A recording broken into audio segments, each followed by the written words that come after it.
Olhem só, vamos orar juntos, invocar o Espírito de Cristo. É o único Espírito que nós invocamos, é o Espírito Santo, o Espírito de Jesus. Ele disse que derramaria e nos concederia o seu Espírito, que Ele habitaria em nós. E Ele ressuscitou de entre os mortos e soprou o Espírito sobre nós, sobre todo aquele que crê, que Ele está vivo e ressuscitado. Derramou o Espírito sobre a variedade das etnias e das expressões humanas no Pentecoste, como sinalização de que esse derramar do Espírito é para toda a carne. Nós invocamos o Teu Espírito, te invocamos, Jesus. E nós não esperamos receber o Teu Espírito agora, porque Ele já nos habita. Mas esperamos que Ele cresça em nós, que Ele se dilate, que Ele nos ilumine, que Ele ponha raízes de Deus profundas em nós, e que Ele tire o véu das nossas percepções, das nossas compreensões, e que Ele suscite em nós aquele desejo de conhecer a Deus e ser conhecido por Ele, de viver uma relação que se sabe acontecendo em Deus. Por isso não teme, por isso não foge, por isso confia e por isso vence. Que essa Tua palavra nos alcance como vida de Deus em nós e nos fortaleça, em nome de Jesus. Amém. Podem assentar-se. Olha só. Um dos textos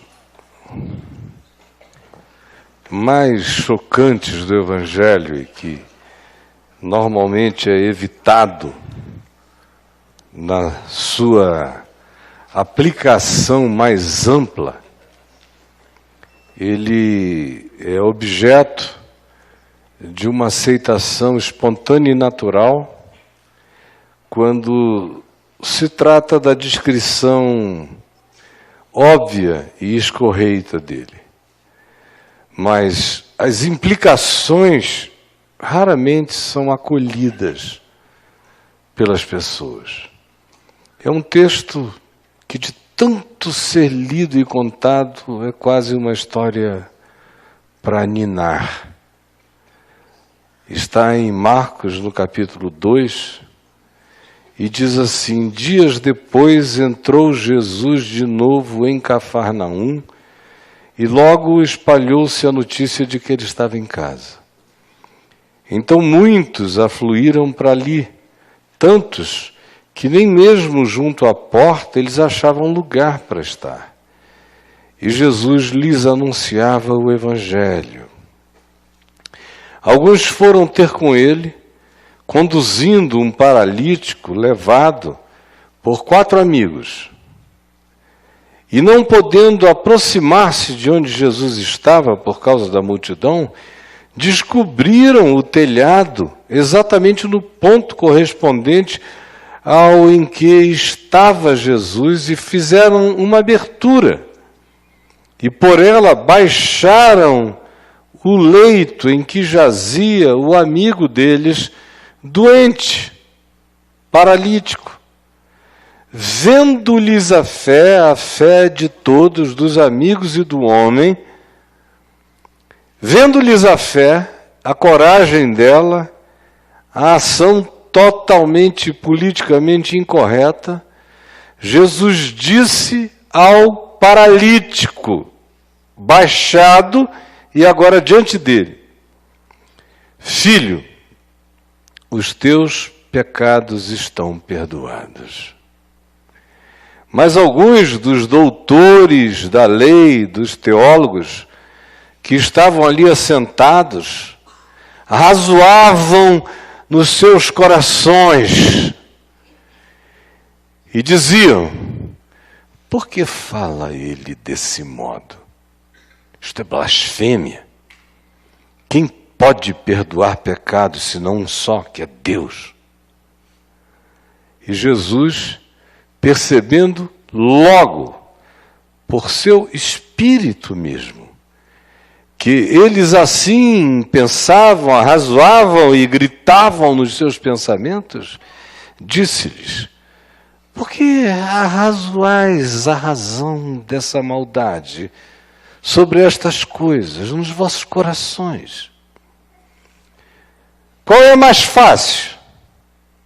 Dizer ao paralítico: estão perdoados os teus pecados? Ou dizer: levanta-te, toma o teu leito e anda? O que é mais fácil? E olhando para eles, lhes disse: para que saibais que o Filho do Homem tem sobre a terra autoridade para perdoar pecados. Então ele disse ao paralítico: eu te mando, levanta-te, toma o teu leito e vai para a tua casa.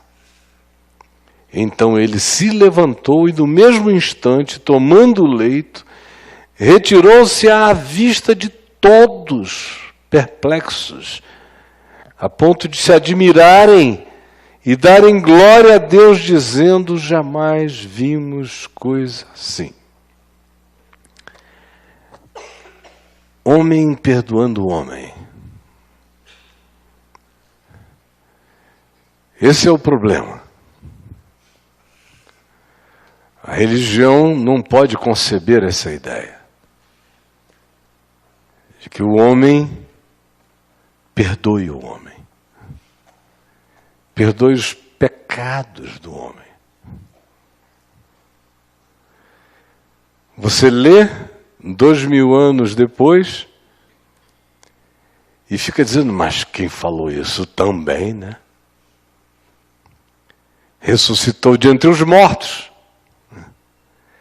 Mas ali em Cafarnaum, naquele dia, só havia um homem mais ou menos da minha altura, sendo objeto desse interesse todo, que já vinha realizando obras semelhantes às palavras divinas que falava, que fez vir para ele uma convergência de interesses de todos os tipos e de expectativas diversas, a ponto de que aconteceu o que eu acabei de ler e narrar. E a ação dele foi esta: olhar para o homem e ver que por trás dos problemas, das paralisias, das limitações, do enfermamento do indivíduo, o que havia era uma pulsão culposa que tinha crescido,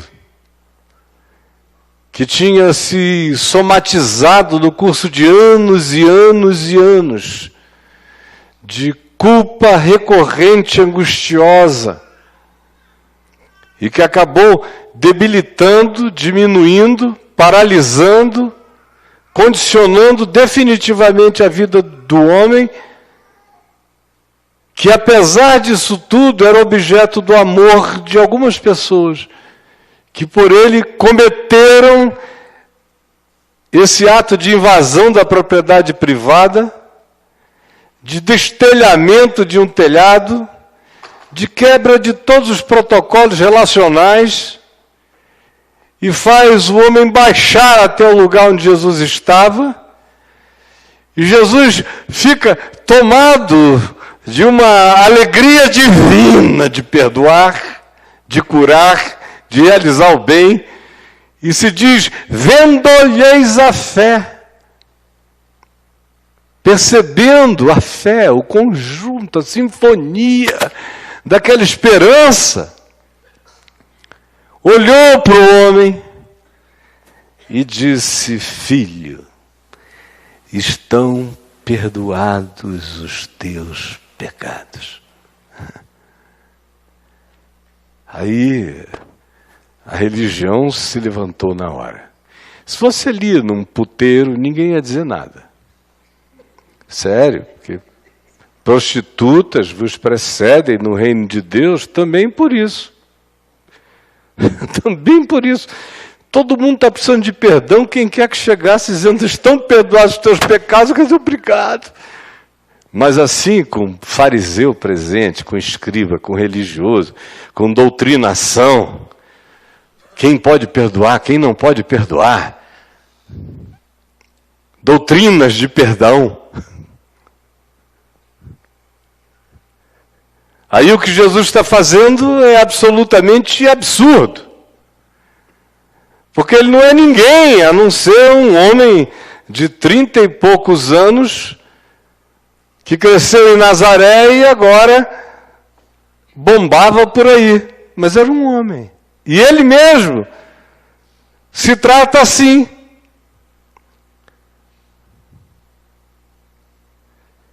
Mas a interpretação condicionada por todos os ritos, por todos os protocolos da religião, se levanta contra a ideia de que um homem pode perdoar outro homem.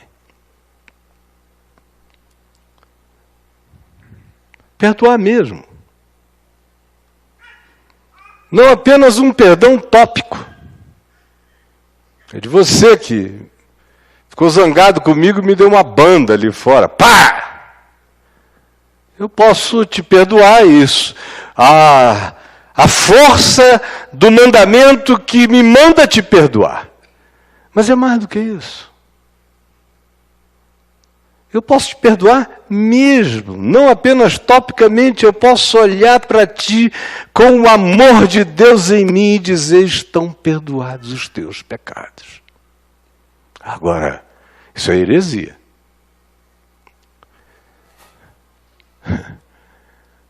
No texto aqui a gente fica confortado com a ideia, porque como eu disse no início, isso é Jesus falando com a criatura humana. Aí, Jesus para nós já é uma arquetipia divina, com permissão para perdoar quem queira.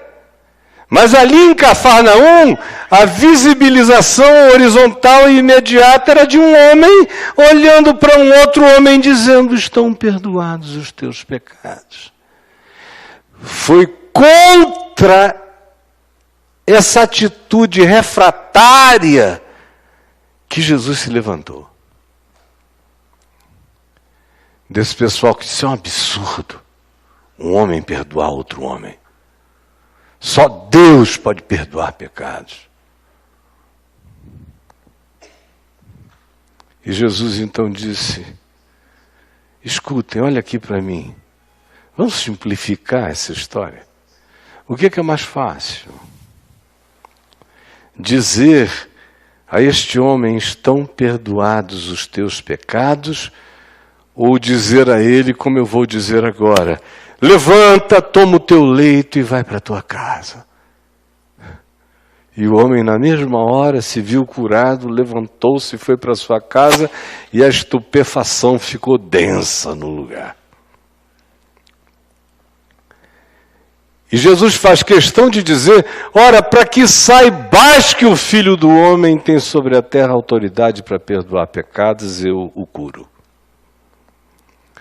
Aí você diz, bom, Filho do Homem todo mundo entendia que era uma alusão a algo que já vinha desde a profecia do profeta Daniel, referente a esse Filho do Homem, que é a manifestação do homem pleno, do Messias, de Deus no homem, do homem plenamente em Deus.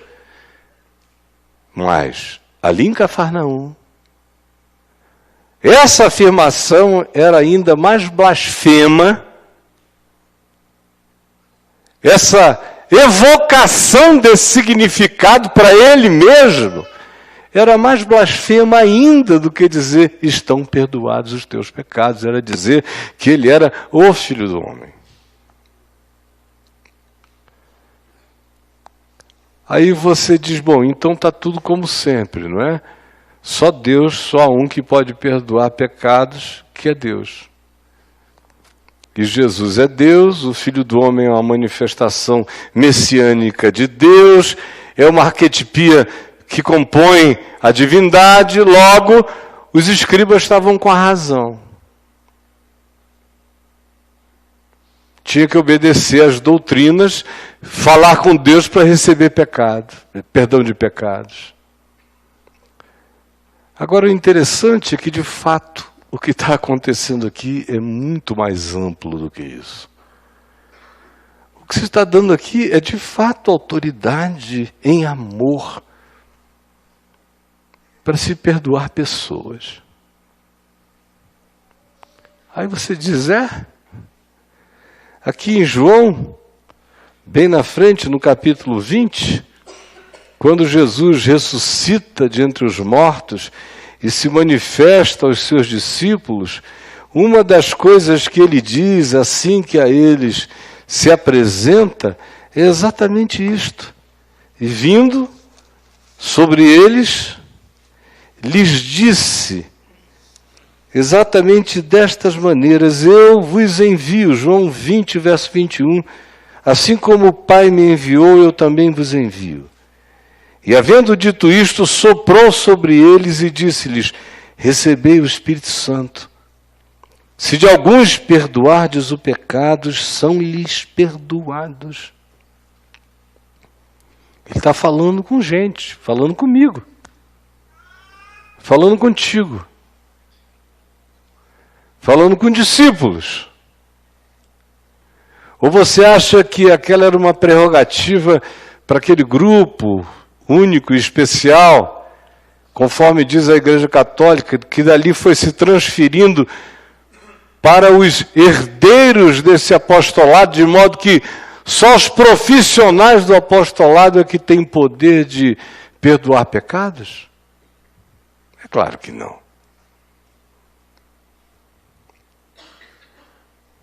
Você vê o próprio João, esse apóstolo que dá notícia disso, ficar tão impressionado com essa verdade que muitos anos depois, 50 anos depois, já idoso, ele diz o seguinte, na primeira epístola dele, capítulo 5, a partir do verso 14, e esta é a confiança que temos para com Deus em Cristo, que se pedirmos alguma coisa segundo a sua vontade, alinhada com o espírito do Evangelho, Ele nos ouve. Ore conforme a intenção indicada e ensinada por Ele mesmo no Evangelho, e Ele ouvirá você. E se sabemos que Ele nos ouve quanto ao que lhe pedimos de maneira harmônica com o Espírito do Evangelho, estamos certos de que obtemos, não é de que obteremos, é de que obtemos os pedidos que lhe temos feito. Obtemos. Que pedidos? Todos e mais esse aqui, ó. Especificamente ele diz, no meio dessas orações e desses pedidos, ele ensina, se alguém vir a seu irmão cometer pecado não para a morte, Ore por ele, peça por ele, e Deus lhe dará vida aos que não pecam para a morte. Há pecado para a morte. E por isso não digo que você ore. Mas se você vir alguém pecar não para a morte, ore por ele e Deus o vivificará, o perdão o cobrirá. Sabendo que todo aquele que é nascido de Deus não vive na prática do pecado, antes aquele que nasceu de Deus o guarda, e o maligno não lhe toca. Não poderia ser mais explícito do que aqui.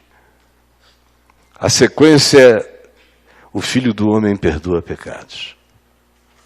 Aí vem o Filho do Homem ressuscitado de entre os mortos e diz aos seus discípulos: perdoem pecados.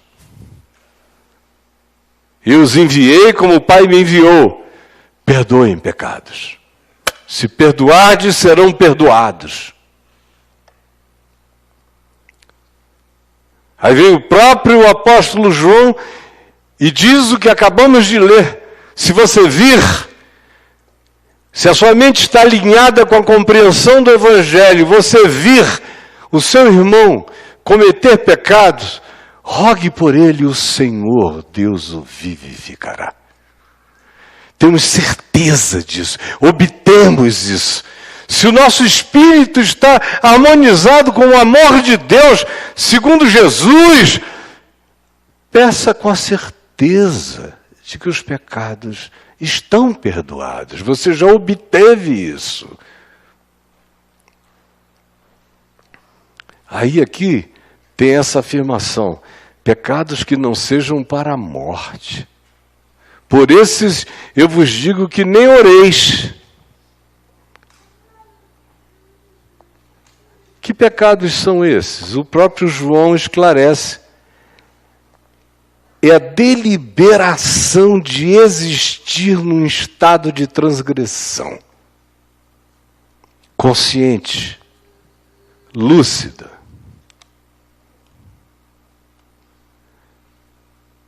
Essa deliberação do indivíduo que vem, que sabe, que entende, que tem testemunho de que aquilo é injustiça, cometida, praticada deliberadamente, cinicamente, persistentemente, resilientemente perversa, e continua, e continua, e continua.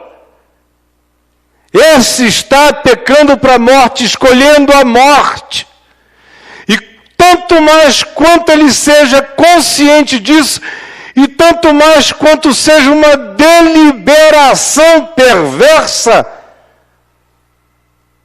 mas isso existe como uma condição de pecado para a morte, para ser tratada por esse indivíduo diante de Deus, se algum dia, arrependidamente, ele buscar essa chance. Ou perplexamente entender isto, porque fica para além de mim, para além de ti. Mas aqui, de acordo com João, esses pecados que são pecados da vida, que são tropeções da existência, que são equívocos patrocinados pela ignorância, pela burrice, pela alienação, pela volúpia súbita, por um surto de grandeza, mas que se voltam contra o próprio indivíduo, como no caso daquele paralítico que se puniu pelo seu próprio pecado, se aleijando. Eu recebi do Pai, como um filho do homem, como um filho do homem em Cristo,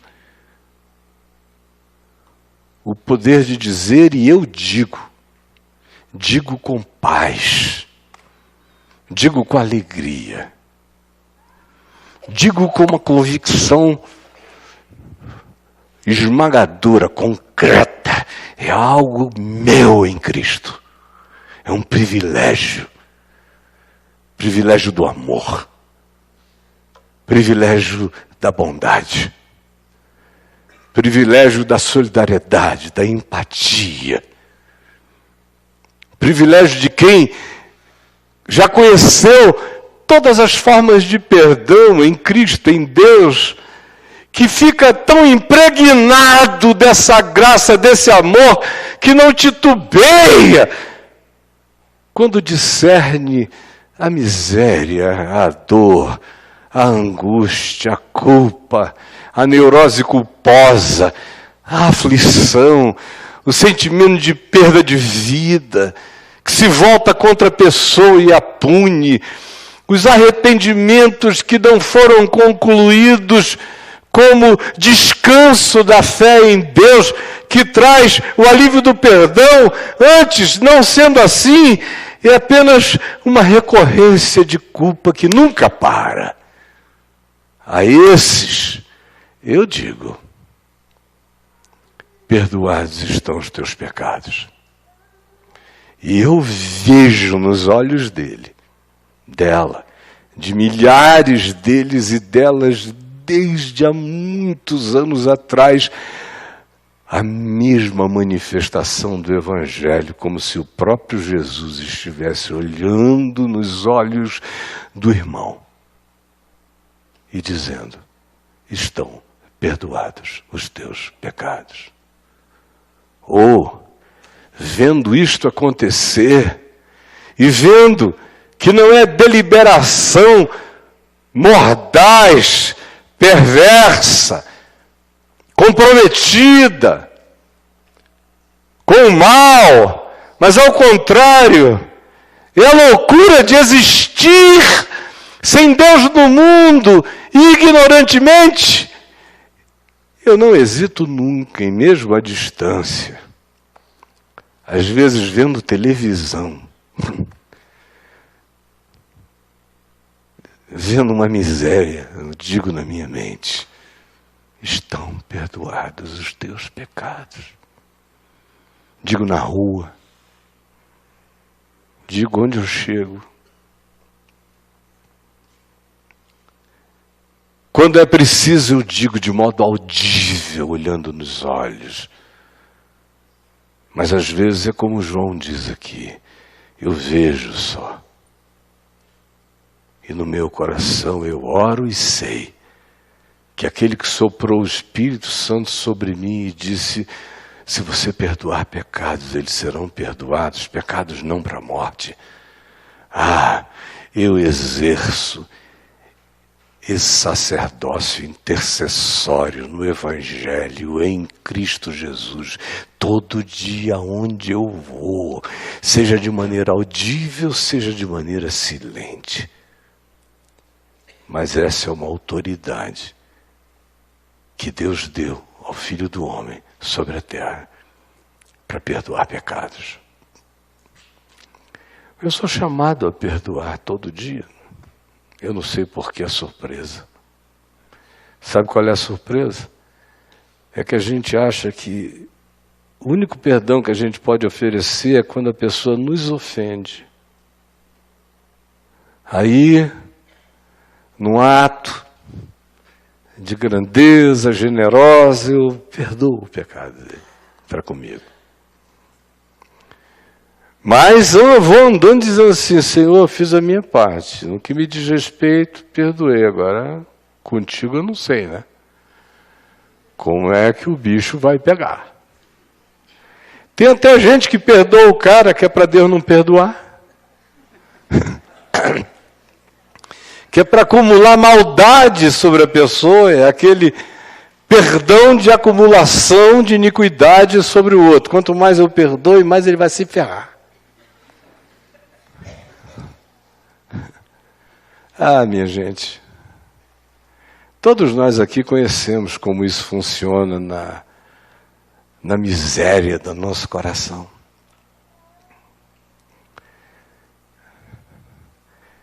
Tem gente na sua vida que podia ser curada se você chegar para ela e olhar para ela e disser,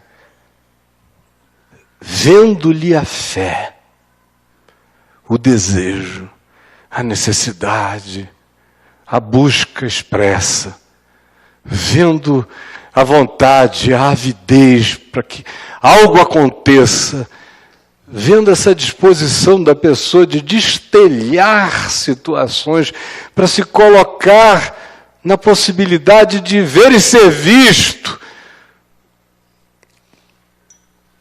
Existe gente assim na sua vida a quem você pode libertar. A quem você pode libertar. Não precisa ter te feito nada. Basta perceber a condição doída dessas pessoas. Ou você acha o quê? Que vem um anjo para falar a elas, estão perdoados os teus pecados?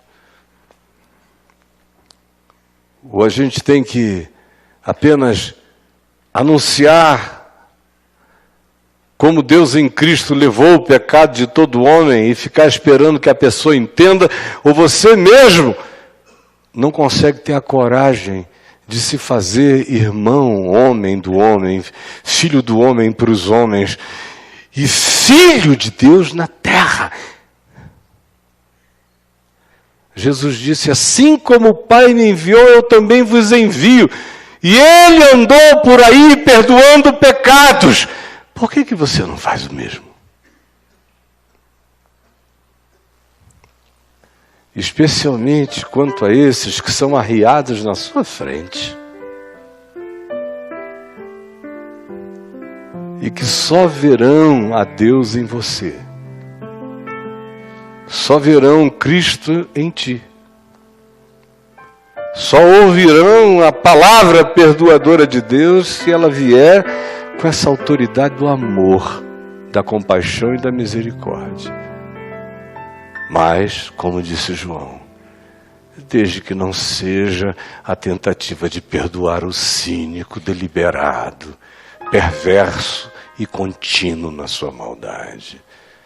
Você está falando de relação humana, de humanos perdoando humanos, não só quando humanos pecam contra nós, mas pecam contra si mesmos. Aí você diz, para quê? Gente, no curso de toda a minha vida eu vejo a diferença. Você pode imaginar alguém entrando na clínica do Dr. Freud e contando um derrame de desencontros pessoais, e ao final ele botar a mão na cabeça dessa pessoa e dizer, estão perdoados os teus pecados? Qual é o analista, o psicanalista, o psicólogo, o coach? Se um psicólogo chegar e disser, estão perdoados os teus pecados, e a pessoa sair dali, der parte no conselho de psicologia, ela está danada, acabou a carreira dela. Porque a psicologia não perdoa pecados, ela te ajuda a transferir. Transferir ela ajuda legal. Ou quando não transfere, pelo menos te dá um esquema, te ajuda a enxergar uma arquitetura dinâmica do que, quem sabe, aconteceu até aquele ponto. Mas dizer, estão perdoados os teus pecados, e arrancar aquela angústia da pessoa, e em minutos aquela pessoa que está perturbada há anos, levantar e ir para sua casa em paz. Desculpem, tá legal? Desculpem, tá legal? Só o Filho do Homem, habitando humanos, cheio do mesmo Espírito, é que pode dizer isso e arrancar essa crosta e tirar esse peso e dizer, vai embora em paz. Ninguém mais. Recai neste lugar de loucura, de amor e em fé, a bênção dessa cura. Eu espero que você creia que os teus pecados estão perdoados. E que você saia daqui liberto de si mesmo com essa alegria de soprar, espalhar, perdoar pecados em nome de Jesus. De ser a própria expressão do Filho do Homem nos seus encontros humanos e nas absolvições na graça de Deus que você promova.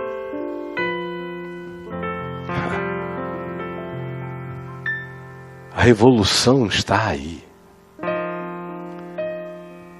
Essa é a patada que cura. Essa é a graça incomparável. Essa é a autoridade que só em Cristo e na consciência da cruz e do que Ele fez e transferiu para mim e soprou sobre mim e me enviou para a mesma coisa, para espalhar essa bondade, para dizer desse perdão, para absolver culpas, levantar corações e ver pessoas, pelo perdão, se desencriquilharem, porem-se em pé e encontrarem o caminho do que chamem casa, vida e paz. Essa é a palavra do Evangelho para hoje. Pratique-a. Seja um distribuidor dessa misericórdia, mas antes saiba, você tem que ter um coração solidário, totalmente solidário para com a miséria humana. Sem essa percepção anterior, nada disso jamais será verdade. Vamos ficar em pé.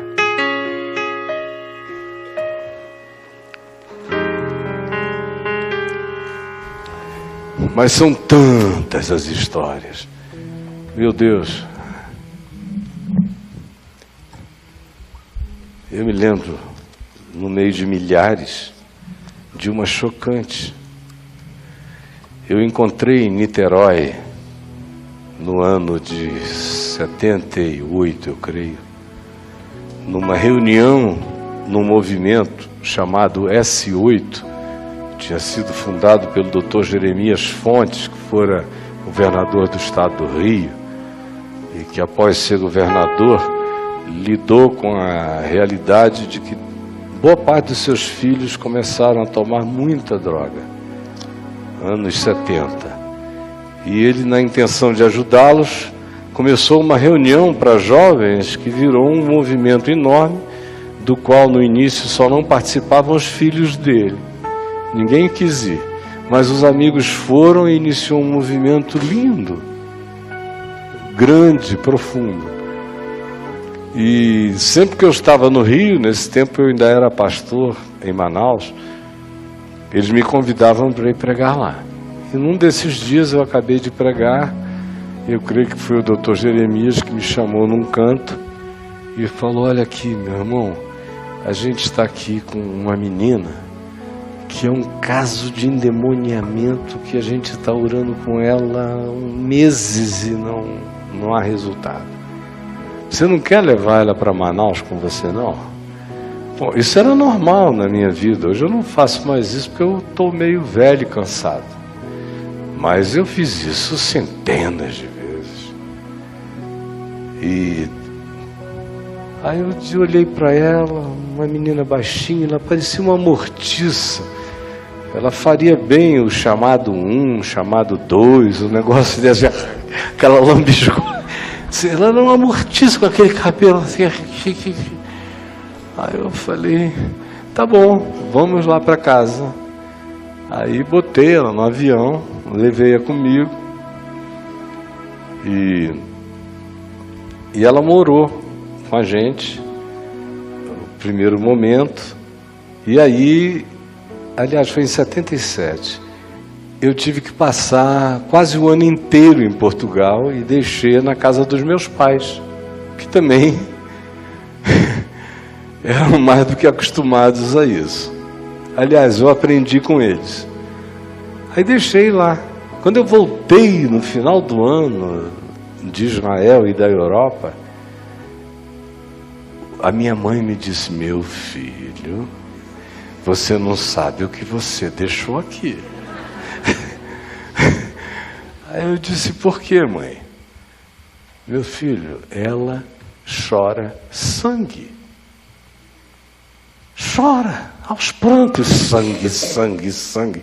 Sai sangue da pele, sangue. Aí eu falei: eu preciso ver uma dessa, né? Aí um dia a mamãe me chamou: vem cá, vem cá, vem cá. Eu chego lá, tá ela, assim, aquele filme de terror, chorando, sangrando. Aí o primeiro impulso de um jovem de 22 anos, cheio do Evangelho e desassombrado, era sair: em nome de Jesus, sai, bem, e vai, e nada.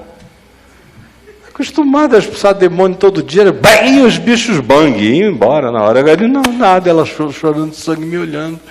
Aí eu pensei: isso aqui, o demônio aqui é outro. Aí no dia seguinte eu a peguei, levei para o meu escritório com toda a formalidade, como se nós nem morássemos na mesma casa. Chegou lá, eu a botei sentada assim na minha frente, fechei a porta e falei: escuta, fulana, me conta as tuas culpas.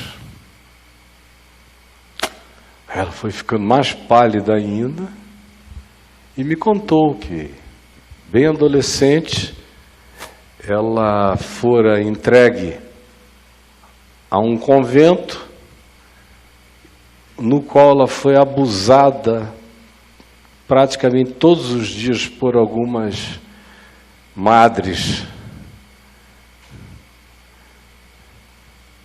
e que fizeram dela gato e sapato e depois a descartaram no monastério.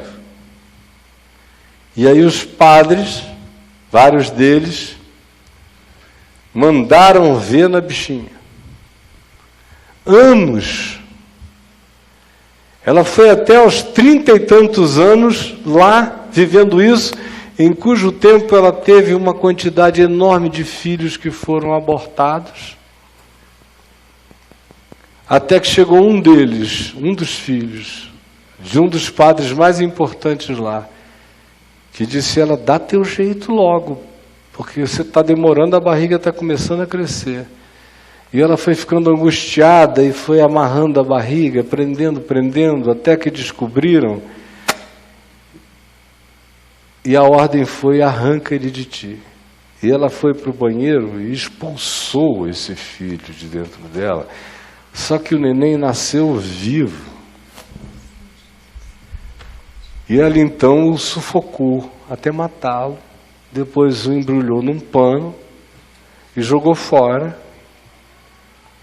E daquele dia em diante ela iniciou um processo de angústia indizível que a fez começar a chorar sangue. Ela me contou aquela história. Quando acabou, eu falei: olha, você me desculpa por ter tentado expulsar um demônio em você. Não tem demônio nenhum em ti, você é só uma mulher normal, esmagada. E eu estou aqui para te dizer que os teus pecados todos estão perdoados. Que você nunca quis matar ninguém. Que você vem sofrendo da angústia, do abuso que perpetraram contra você e que se voltou contra você mesma. Eu sei que não existe em você nenhuma deliberação de morte. E eu te digo, se eu estiver pecando, que a mão de Deus me esmague. Mas eu estou aqui em nome de Jesus para dizer: os teus pecados estão todos acabados, perdoados e lavados. Em nome de Jesus. Crê. Bom, ela nunca mais suou sangue, chorou sangue. Ficou na nossa casa ainda mais um tempo. Depois saiu de lá para um outro estado. E todas as notícias que eu tive dela, até uma das últimas que me contava e dizia que ela tinha casado. Porque o Filho do Homem tem sobre a terra autoridade para perdoar pecados. Quem foi perdoado entende exatamente o que eu estou dizendo e não acha nada especial, porque ele próprio sabe o significado de ter sido perdoado. Todo indivíduo perdoado está me compreendendo. Pai, por favor, ajuda-nos a tomarmos posse para nós e para o mundo dessa oração que perdoa, que atravessa oceanos declarando misericórdia a quem está do outro lado da terra.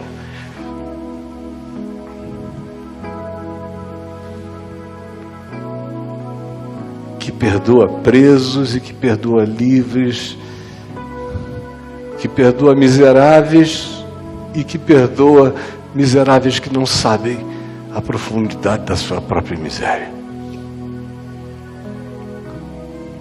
Por favor, dá-nos a alegria desse exercício de vida, desse privilégio no Espírito e desse poder e dessa autoridade que Tu nos deste sobre a terra. Assim como o Pai me enviou, eu também vos envio. Se de alguns perdoardes os pecados, eles serão perdoados. Se alguém vir o seu irmão pecar, rogue por ele. O Senhor o vivificará. A sua intenção de perdão, em harmonia com o amor de Deus, é a garantia que lhe dá autoridade para dizer: estão perdoados os teus pecados. Que cada um de nós tome posse e ande no espírito da Tua graça. Ande no chão dessa misericórdia que não para de crescer. E vá assim libertando amarrados, paralíticos de culpa, de medo, e devolvendo-os para a vida livres. É o que eu te imploro, é o que eu sei, em nome de Jesus. Amém e amém.